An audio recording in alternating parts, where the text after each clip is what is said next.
राधे राधे। कैसे हैं आप सब? आप सभी को अक्षय तृतीया की बहुत बहुत शुभकामनाएं। आज हम अक्षय तृतीया की कथा का श्रवण करेंगे। अक्षय तृतीया की एक कथा के अनुसार प्राचीन काल में एक धर्मदास नामक वैश्य था। धर्मदास अपने परिवार के साथ एक छोटे से गांव में रहता था। वह बेहद ही गरीब था। वह हमेशा अपने परिवार के भरण पोषण के लिए चिंतित रहता था। उसके परिवार में कई सदस्य थे। धर्मदास बहुत धार्मिक प्रवृत्ति का व्यक्ति था। उसका सदाचार तथा देव एवं ब्राह्मणों के प्रति उसकी श्रद्धा अत्यधिक प्रसिद्ध थी। अक्षय तृतीया व्रत के महात्म्य को सुनने के पश्चात उसने अक्षय तृतीया पर्व के आने पर सुबह जल्दी उठकर गंगा में स्नान करके विधि पूर्वक देवी देवताओं की पूजा करी। व्रत के दिन सामर्थ्य अनुसार जल से भरे घड़े, पंखे, जौ, सत्तू, चावल, नमक, गेहूं, गुड़, घी, दही, सोना तथा वस्त्र आदि वस्तुएं भगवान के चरणों में रखकर ब्राह्मणों को अर्पित की। यह सब दान देखकर धर्मदास के परिवार वाले तथा उसकी पत्नी ने उसे रोकने की कोशिश करी। उन्होंने कहा कि अगर धर्मदास इतना सब कुछ दान में दे देगा तो उसके परिवार का पालन पोषण कैसे होगा। फिर भी धर्मदास अपने दान और पुण्य कर्म से विचलित नहीं हुआ और उसने ब्राह्मणों को कई प्रकार का दान दिया। उसके जीवन में जब भी अक्षय तृतीया का पावन पर्व आया, प्रत्येक बार धर्मदास ने विधि से इस दिन पूजा एवं दान आदि कर्म किया। अनेक रोगों से ग्रस्त तथा वृद्ध होने के उपरांत भी उसने उपवास करके धर्म कर्म और दान पुण्य किया। यही वैश्य दूसरे अगले जन्म में कुशावती का राजा हुए।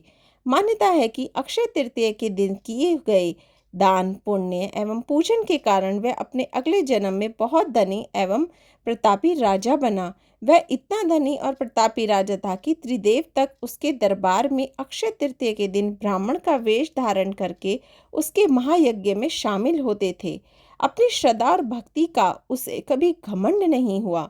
वह प्रतापी राजा महान एवं वैभवशाली होने के बावजूद भी धर्म मार्ग से कभी विचलित नहीं हुआ। माना जाता है कि यही राजा आगे के जन्म में भारत के प्रसिद्ध सम्राट चंद्रगुप्त के रूप में पैदा हुए थे। जैसे भगवान ने धर्मराज पर अपनी कृपा की, वैसे ही जो भी व्यक्ति इस अक्षय तृतीया की कथा का महत्व सुनता है और विधि विधान से पूजा एवं दान आदि करता है, उसे अक्षय पुण्य एवं यश की प्राप्ति होती है। अक्षय तृतीया की पौराणिक कथा समाप्त हुई। अक्षय तृतीया के दिन दान का बहुत ही महत्व होता है। अक्षय तृतीया के दिन दान करने से जीवन में सुख संपन्नता समृद्धि की प्राप्ति होती है। सफ़ेद चीज़ों का जैसे दूध, दही, शक्कर, खीर, शंख और सफ़ेद कपड़े, अनाज दान करने चाहिए।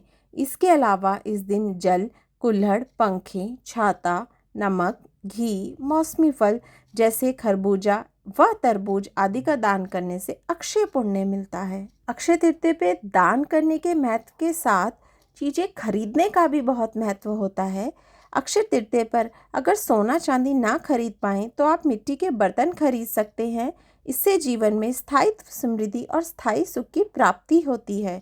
इस दिन आप शंख, कौड़ियाँ, अनाज, नमक, नारियल, फल, लाल कपड़ा, श्रीयंत्र खरीद कर ला सकते हैं।